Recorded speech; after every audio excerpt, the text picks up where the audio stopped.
Les scientifiques pensent qu'il y a de nombreuses raisons qui justifient nos goûts. Elles vont de la génétique à la psychologie en passant par la biologie de l'évolution. En voici quelques-unes. Les goûts et les odeurs sont une affaire individuelle. Et notre ADN est le responsable de nos préférences alimentaires. Notre code génétique aide à déterminer comment notre cerveau traitera les messages sensoriels. Cela signifie que chacun d'entre nous aura des réactions différentes à la saveur des aliments. Le fonio, la plus savoureuse des céréales, revient dans les assiettes plutôt viande ou légumes. L'impact climatique de vos aliments. En 2004, des scientifiques de l'Université de Californie ont découvert que nos récepteurs olfactifs se trouvaient dans des régions de notre génome dont la variation génétique était supérieure à la normale.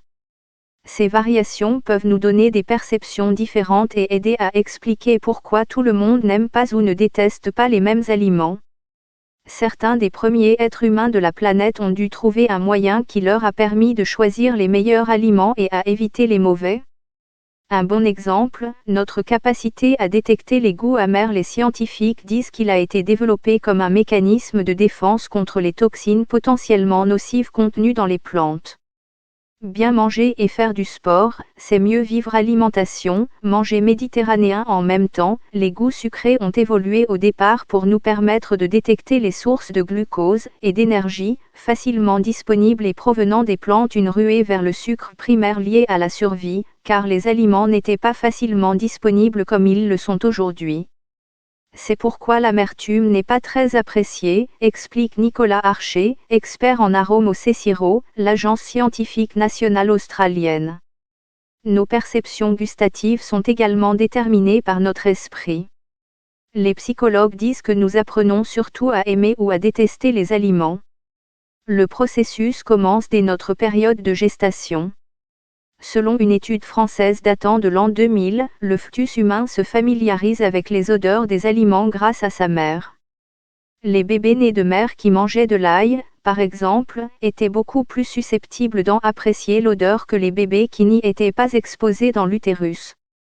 Les cafards, c'est bon pour la santé.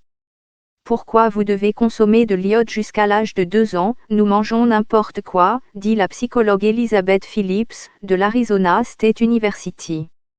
Après cela, dit Madame Phillips, nous développons une phobie des nouveaux aliments. Les parents peuvent penser que leurs enfants n'aiment pas tel ou tel aliment, mais il peut se trouver que ce sont toutes les nouveautés qu'ils n'aiment pas.